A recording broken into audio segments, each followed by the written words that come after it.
Alô, pessoal, vocês estão no canal Toque de Torcedor Esporte Clube.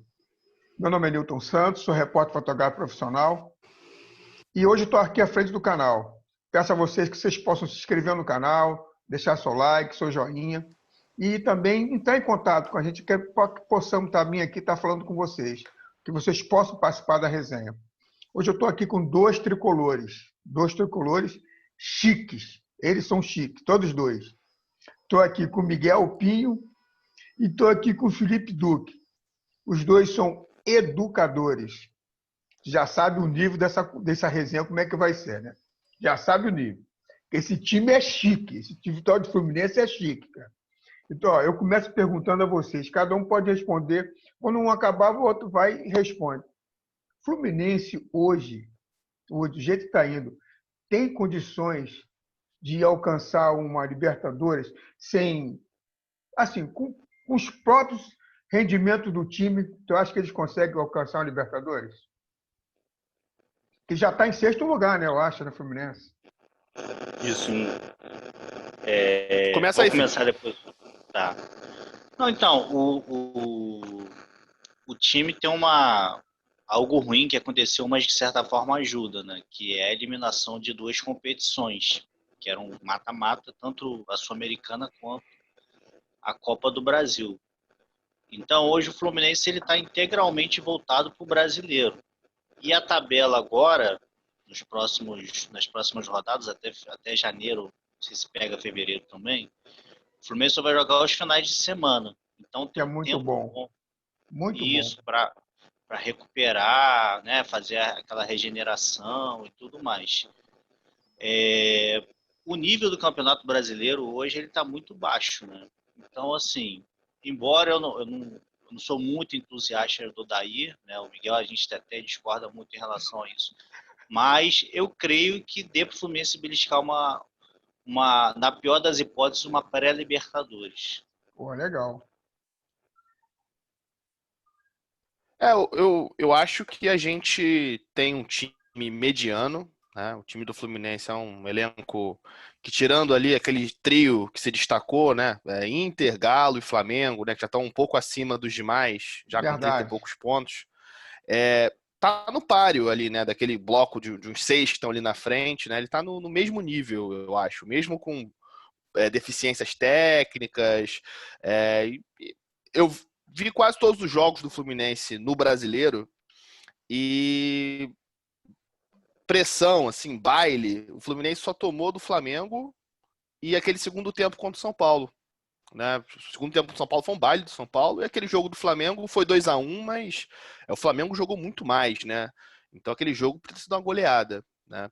Mas fora esses dois jogos, os jogos foram muito amarrados, muito parelhos, né? Então acho que a gente tem condições de jogar de igual para igual com quase todos os times do campeonato, né? E isso é ruim também, né? Você joga de igual para igual até com os times que são mais fracos. Que é o mais Mas fraco, a é gente isso joga aí. de igual para igual com quase todos os times.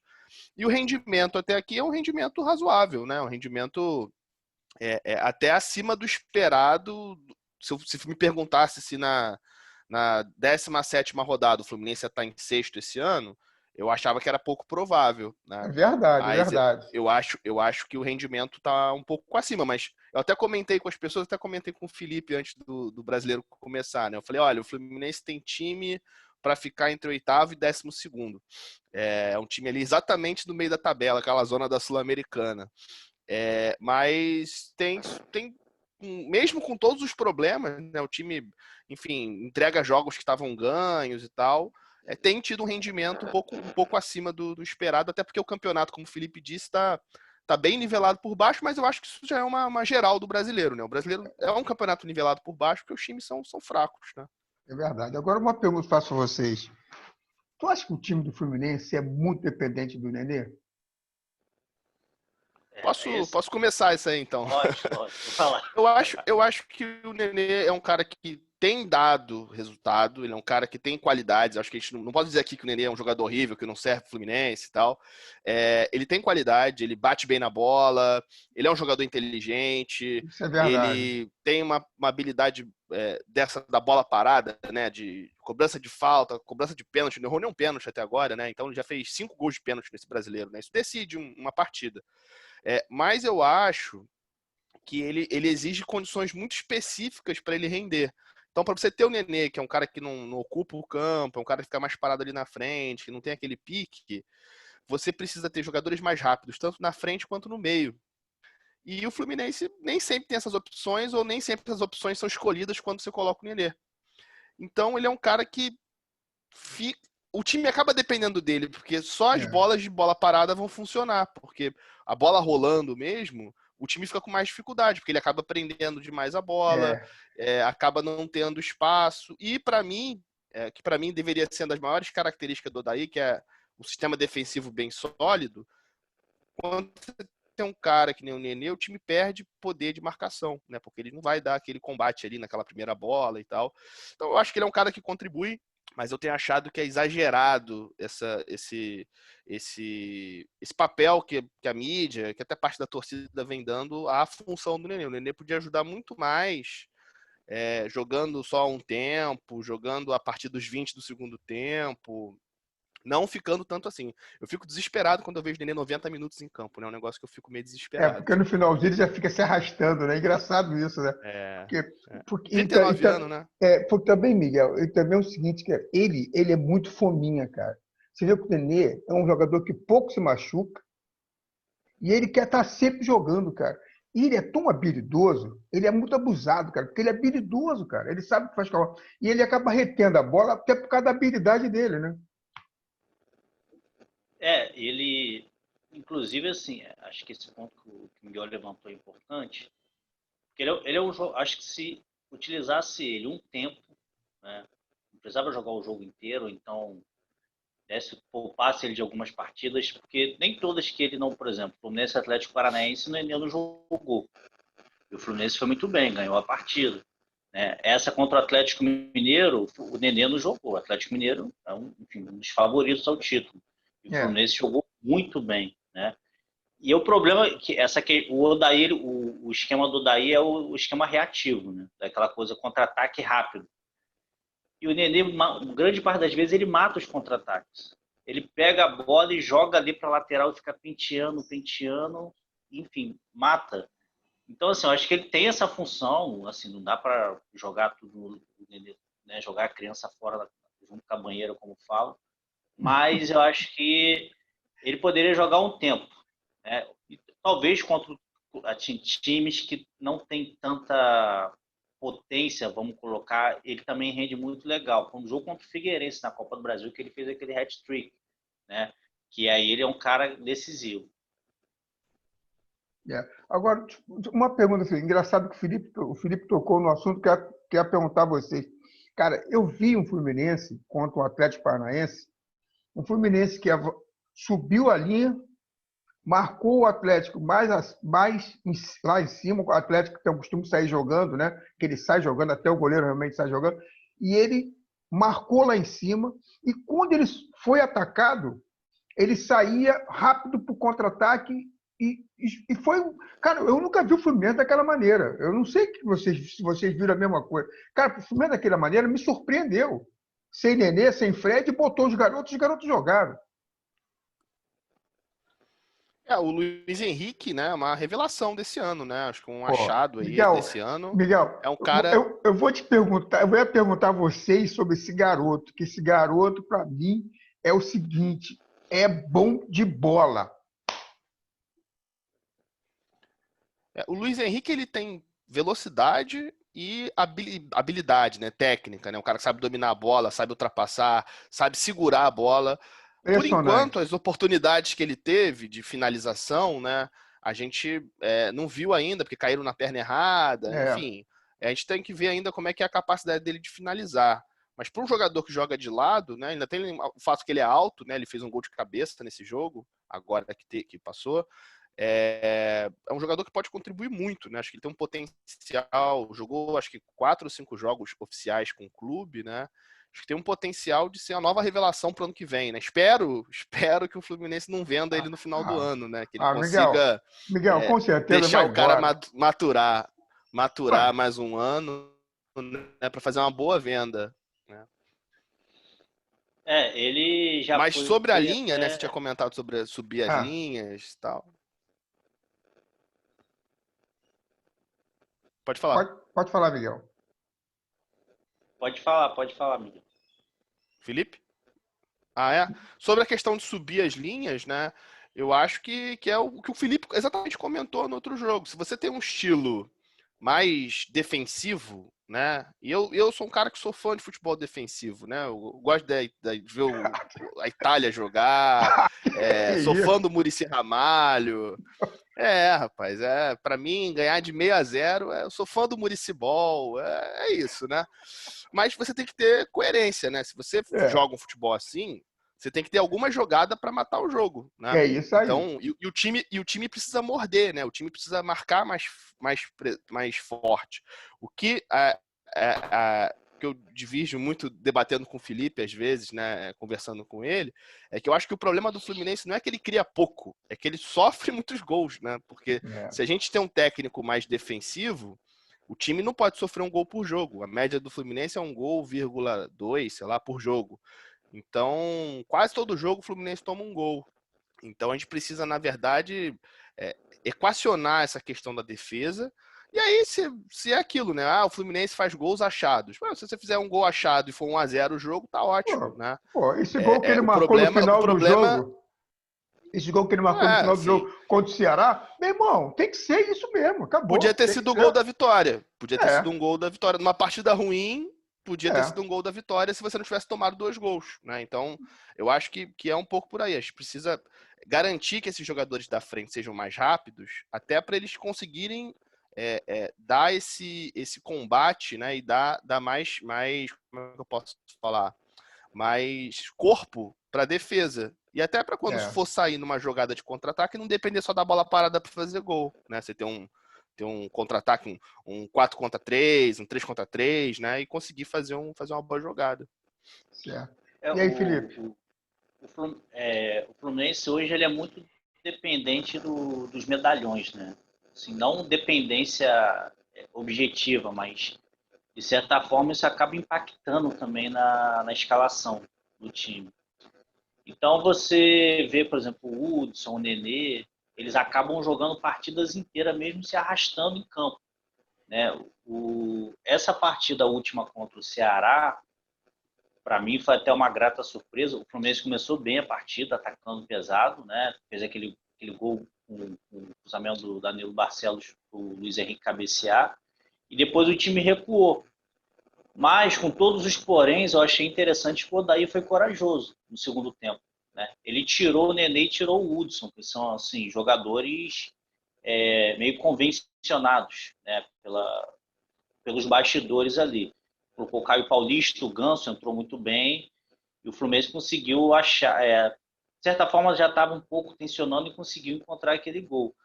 Mas eu acho que a questão fundamental é fazer essa transição de alguns jogadores da base, até porque o campeonato exige que você poupe alguns jogadores, né, como foi o caso ele fez com o Atlético Mineiro, e não ficar refém desses medalhões. Se ele conseguir fazer isso, acho que vai ser um campeonato até mais interessante para a gente.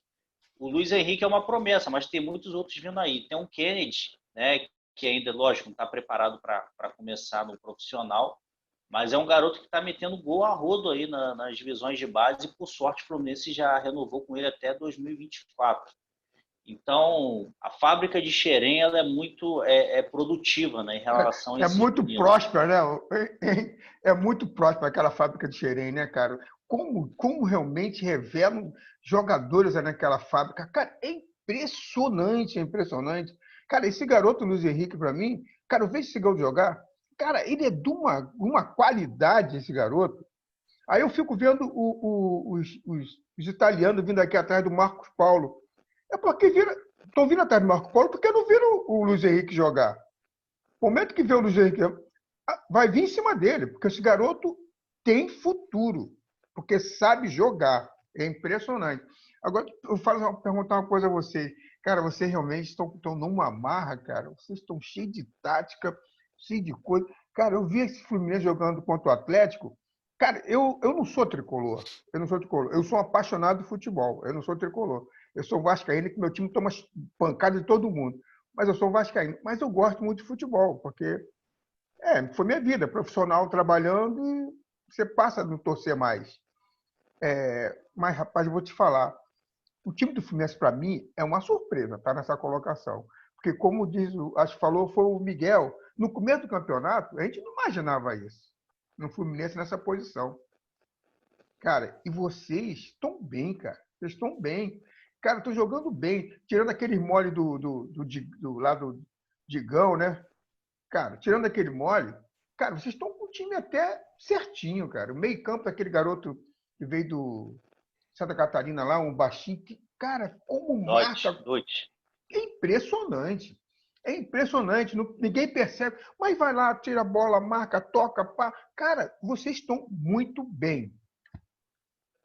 E ainda perdemos o Evanilson, né? No início do ano. Mas é isso, assim.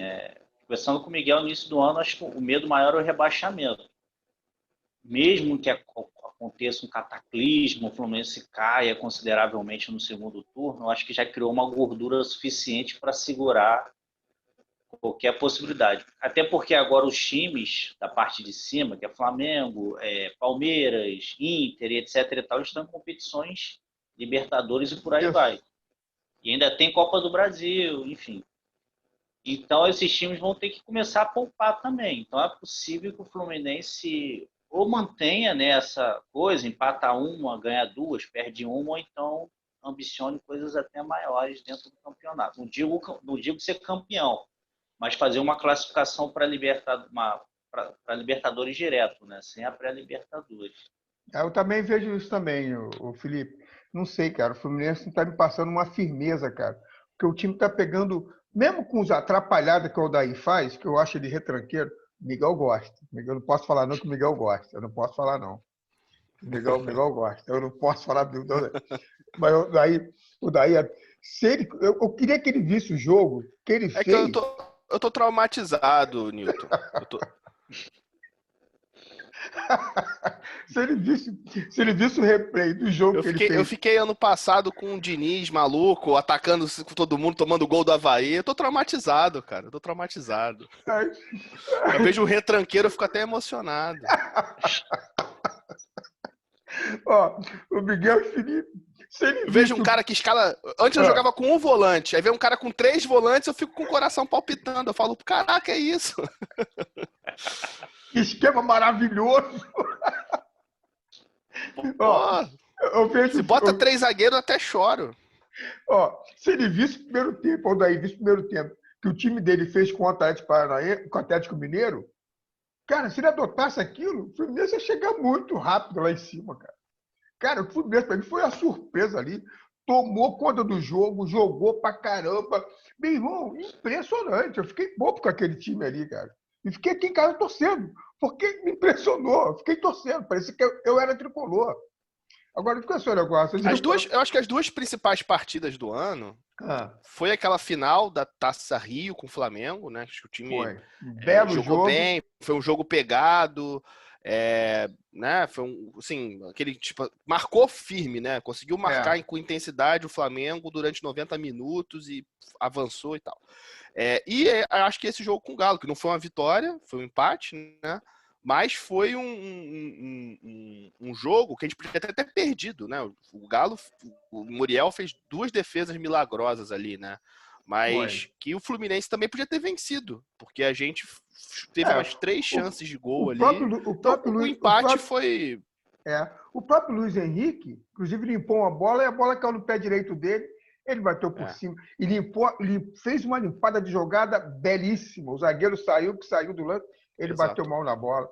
Agora, vou falar uma coisa para vocês, cara. Eu estou vendo o Fluminense bem. Vocês estão marrentos, porque o Fluminense está bem, viu? Agora, essa fábrica de jogadores da Michele. Pode falar, Miguel. Eu acho que se a diretoria fizesse um esforço, né, de trazer mais um ou dois jogadores, né? De repente um lateral direito, um atacante camisa 9 para revezar com o Fred, que o Felipe Cardoso é bem fraquinho, né? O Fraquinho. time poderia ter mais constância, né? O time poderia ter mais poder de fogo, ter mais situações de jogo. Eu sei que por já ter o Ganso e o Nenê, talvez não viesse, mas de repente um meia para o Fluminense, né? Acho que falta ainda um jogador mais constante ali para de repente revezar com o Nenê. Eu acho que, enfim, é um cenário que se tivesse mais opções no elenco, não sei se seria a opção do Odair, mas pelo menos a gente poderia criticar que ele não usa essas opções, né? Mas é um elenco carente em algumas É um elenco posições, carente. que Falou tudo. às vezes até tem o jogador, mas o jogador não desempenha bem aquela função, né? A gente tem o Ganso, que às vezes joga bem, às vezes não joga. Tem o Marcos Paulo, que é bom jogador, mas está numa fase terrível esse ano. Terrível, é verdade. Então, algumas coisas que precisam, né? Para dar uma mais potência para esse elenco, precisava fazer uma contratação. Não precisava ser nenhum craque, não. Um jogador mediano, né? Um jogador mediano que viesse para o clube já poderia, de repente, garantir uma campanha para a Libertadores. Ser menos arriscado ficar de fora, aproveitar que esse ano a gente já começou bem, né?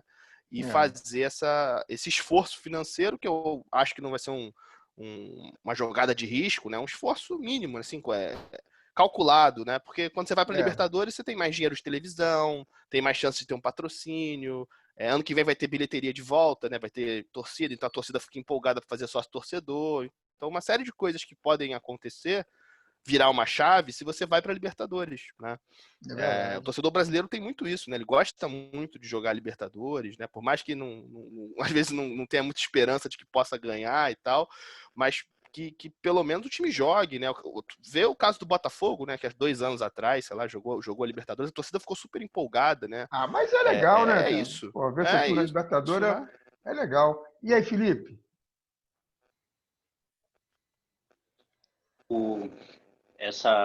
Tem essas deficiências, né? Como o Miguel levantou, que é na lateral e o 9. E o Fluminense hoje, se não me engano, é o time da Série A que há mais tempo sem disputar uma Libertadores, né? E a gente estava num costume, até comentei com o Miguel, de desenvolver bastante na Sul-Americana e fazer um campeonato brasileiro pífio, né?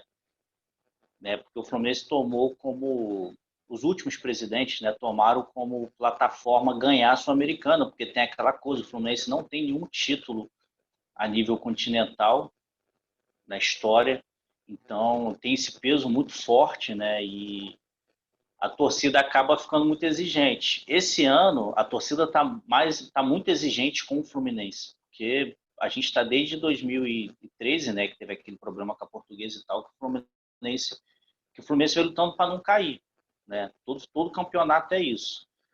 Então também a própria postura do time, eu acho que também é um pouquinho o desdobramento dessa pressão da torcida, né? E o Odair é um técnico também que no Inter parece que era a mesma situação, né? Embora o Inter conseguisse avançar, etc e tal, também ele era contestado o tempo todo. Era, verdade. Mas é natural, um treinador novo, né, que está começando um trabalho, o Cuca, por exemplo, ele sempre foi contestado, sempre foi colocado como técnico perdedor, né, o técnico chorão, até ele ganhar aquele título com o Atlético Mineiro. Mas faz parte, assim, né? Eu acho que é uma relação ali, uma balança. A torcida pressionar também coloca os jogadores numa condição de ter que jogar bem, né? Porque o Fluminense estava nos últimos anos uma coisa muito ruim, que eu acho que é de comemorar a derrota, assim. A torcida, eu acho que o Fluminense é muito gigante, não pode incorporar, assim, não naturalizar isso. O Fluminense tem que ser um clube para lutar por títulos. A gente chegou em 2010, 2012, tem o quê? Não tem nem 8 anos e acho que isso é o mais fundamental. Continuar pressionando e o time também correspondendo, né? Que hoje o Odair não vai cair mais esse ano. O presidente do Fluminense já garantiu que ele não sai de forma alguma. Então ele está numa pressão muito forte, que ele sabe que ele tem que conquistar essa vaga para a Libertadores ano que vem. Até porque o elenco, de maneira inesperada, deu uma resposta a ele. Mostrou a ele que os caras estão a fim de chegar lá. Agora o Miguel, o Felipe falou uma coisa bem interessante, que é das competições. O Fluminense agora vai ter um espaço bom de jogo, né? Não vai jogar todo dia, quase todos os dias. E o Miguel falou uma outra, que o Miguel falou sobre o elenco do Fluminense. Vocês acham que vocês, assim, porque você tem ali, o elenco do Fluminense é muito limitado. Você olha para o banco realmente não responde, né? Quando você pede para uma mudança, ele não dá para você fazer uma mudança e aquela mudança chegar ali resolver. Não tem, né? Porque o banco é fraco, o banco do Fluminense é fraco, o banco do Vasco é fraco, o banco do Botafogo é fraco. Cara, é impressionante isso, né? Também complica um pouco, né? Eu acho que assim, você não ter aquele jogador no banco que muda uma partida, né? Que possa vir a mudar uma partida, né? Um jogador de drible, um jogador de finalização, né? Isso complica, né? É o que eu disse, assim, o banco do jogo passado tem jogadores potencialmente bons. Tem o Ganso, mas o Ganso é um cara que contribui, mas não tem decidido. É. Tem o Marcos Paulo que estava em má fase. A única opção que o Odair não usou, que a gente não sabe também, porque a gente não viu jogando ainda no Fluminense, foi o Luca, que veio Foi o da, louco que veio chegou, isso aí. da Arábia Saudita, alguma coisa assim, né? Veio do mundo árabe, se não me engano. Então, assim, a gente não viu ele jogando, não sabe se ele pode ser esse jogador. Eu tenho um leve otimismo em relação a esse segundo turno, né, que está para começar. Olha, eu tenho aqui jogadores que eram titulares, ó, que estão lesionados em fase de transição, né? Yuri, volante, o Wellington Silva, que é atacante, e o Michel Araújo, que é meia, né? Meia atacante, às vezes joga de volante. Esse é o uruguaio, né? Esse. Isso, Pô, isso. mas joga bem Ele aquele garoto, né, cara? Joga joga, bem. só que tava machucado, né? Tava com uma lesão na panturrilha. Estão voltando, né? Então, se não nesse jogo, no próximo, né? Estão em vias de voltar. E aí você dá uma encorpadinha um pouco maior no elenco, dá mais uma opção. Infelizmente, agora a gente teve a lesão do Iago Felipe, que vinha numa crescente, né? Um jogador que era do Cara. Goiás, que, enfim, tem um estilo parecido ali com o do próprio Michel Araújo, né? Talvez os dois pudessem jogar juntos para dar essa intensidade no meio-campo. Vamos ver quanto tempo ele vai ficar parado. E tem o Pacheco, né? Que é esse peruano Cara, que é o que veloz, não, né? não, ele é veloz, mas não jogou bem ainda, assim, para É. valer ser titular. Mas é um cara que, num jogo que você precisa de velocidade, pode ser útil, né? Então, eu acho que se essas peças todas se recuperarem e a gente passa a jogar só uma vez por semana, isso ajuda, né? Porque você vai ter menos lesões, vai ter mais tempo de treinar, vai ter mais tempo para recuperar esses jogadores de um jogo para o outro. Então, eu acho que a tendência, se não tiver nenhum sinistro aí, ninguém romper ligamento, essas coisas que tiram o jogador pro resto da temporada, né? É. É você ter um elenco mais completo e, com isso, ter um pouco mais de opções por daí, assim. A gente passou por uma boa fase agora no Brasileiro, mas também com um elenco com 10 jogadores com Covid, um monte de jogador lesionado, esses jogadores lesionados, né? Então, assim, a gente conseguiu ter um bom rendimento, melhor do que estava tendo antes com as lesões. Vamos ver se agora, quando todo mundo voltar, se a gente consegue manter pelo menos esse nível de rendimento. Tá certo. E aí, Filipão?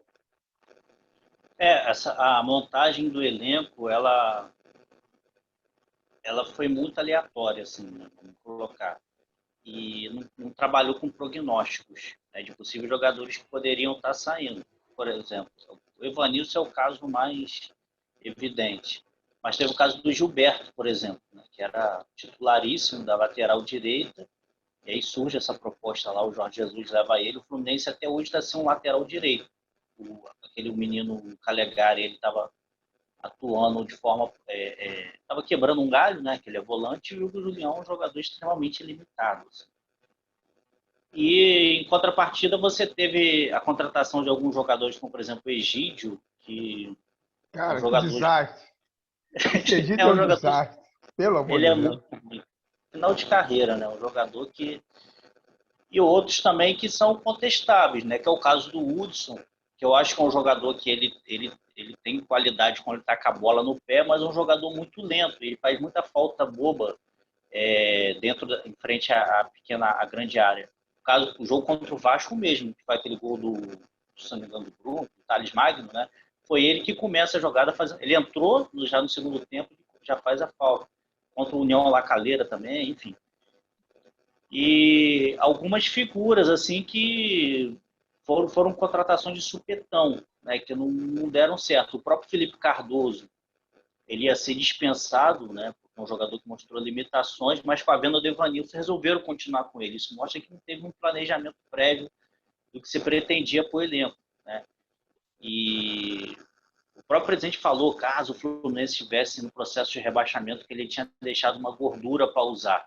Eu acho que independente disso, se vê que o campeonato ele tá um campeonato tranquilo, assim, né? O nível tá lá embaixo. Se tem essa grana, acho que você tem que ser mais ambicioso, assim, pegar essa grana, contratar jogadores chaves, começar com o lateral direito. Eu tenho certeza, hoje a defesa, por sorte, a defesa do Fluminense ela tá muito bem. Os 4 zagueiros são bons, né? Bons assim, medianos. Fora o Digão que deu esse vacilo. O Digão deu esse vacilo, mas ele tem jogado bem. Inclusive nessa partida ele jogou bem, tirando esse vacilo. Mas se o Fluminense contratasse um lateral direito, chave, né? O Danilo Barcelos, eu critiquei muito, contestei muito a contratação dele, mas ele tem sido uma grata surpresa positiva. Mas ele, Felipe, é melhor do que o Egídio, cara. É. Ele, com toda a deficiência do Barcelos, ele consegue ser melhor do que o Egídio. Sim. Esse é o grande talento do Egídio, fazer o reserva parecer um bom jogador. Sim, não, eu lembro quando o primeiro jogo que o Barcelos jogou, comentei com o Miguel falou assim, cara, ele parece humano, então já é melhor do que o Egídio, né? O Egídio é muito fraco, cara. Mas o Fluminense consegue contratar um lateral direito, eu acho que isso daí daria uma diferença assim brutal no elenco, né? Porque o Julião não dá. Mas as perspectivas são boas, embora tenha sido montado de forma aleatória, e eu critico muito o Odair, etc. e tal, mas uma coisa é inegável que ele está conseguindo tirar leite de pedra de um elenco extremamente limitado. Mesmo sabendo que ele gosta de uma retranca, no qual o Miguel acha que tem que com ser. Certeza. Eu vou falar agora para vocês. Cara, vocês... O papo, engraçado que conversando com uma pessoa, eu falei que ia falar com vocês dois professores. Aí ele falou para mim, meu amigo falou assim, cara, vai ser um papo cadenciado, e foi mesmo, cadenciado, assim, bem pé no chão, uma análise bem correta. Cara, vocês são tricolores mesmo, daqueles de conhecer bem o clube, cara. Muito legal vocês dois. Muito. Eu sabia que ia ser assim. Eu já vim falar com vocês sabendo que isso que eu estou falando para vocês. Cara, vocês deram um show assim de conhecimento do Fluminense. Eu estou aqui, gostei muito de falar com vocês dois. A gente muito. que agradece aí pelo papo, é sempre bom estar conversando. Cara, foi muito boa a conversa, acho que é sempre bom estar falando, né? Tá revendo aí os conceitos. Ter gente, principalmente que não torce pro seu time, né? Analisando um pouco mais os jogos e tal. Vendo um pouco a nossa visão, porque a gente tá aquela visão meio apaixonada, né? A gente tá querendo sempre. Mas pra vocês mim, fazem se o Fluminense enfrenta o Bayern de Munique lá, eu quero que vença o Bayern de Munique, pô. Então, é uma loucura, cara, né? Mas a gente quer, né? Mas então, vocês fazem. É um pouco isso. Cara, vocês fazem. Os dois fizeram uma análise correta do Fluminense, cara.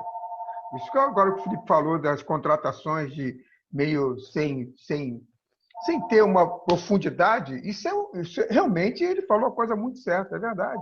Cara, vocês são muito bons, muito. Amei falar com vocês dois. Agradeço também, parabenizar pelo canal, cara, iniciativa muito interessante, porque mostra uma leitura além do comum, né? Eu fico muito indignado com esses caras principalmente da mídia esportiva grande, porque os caras eles não assistem os jogos. Eles assistem um jogo para comentar, aí vê o scout final, e a partir dali eles querem fazer um balanço, né? E até o desencontro que o torcedor está falando para poder encaminhar o que eles julgam adequado ali para a avaliação deles. Mas eu acho que agradecer o convite, Newton Santos, né, que já é nome de craque. Eu falei, nome de craque. E meu pai era vascaíno. Tu imagine como era esse cara, apaixonado pelo futebol. Bota meu nome, jogador do Botafogo, e ele era vascaíno. Pô, eu fico grato com isso, fico feliz com isso. Miguel, cara, prazerzão falar com você. Legal a análise que você fez. Felipe, cara, vocês são sensacionais. Obrigado por vocês terem aceitado e, cara, e ter feito um debate sempre muito gostoso. Obrigado, irmão. Obrigado por vocês dois, cara. E eu vou voltar a falar com vocês, hein? Prepare-se. Se a gente faz uma boa reta final, a gente faz um comentário dessa reta final do Brasileiro. Claro, é isso aí, mas é mesmo. Lá pertinho, a gente vai se reunir de novo. Um abraço para vocês. Obrigado pelo carinho e pela atenção. Falou, irmão? Valeu. Obrigadão. Um abraço aí pra direito, um abraço audiência legal. do canal. Um abraço, irmão. Tchau.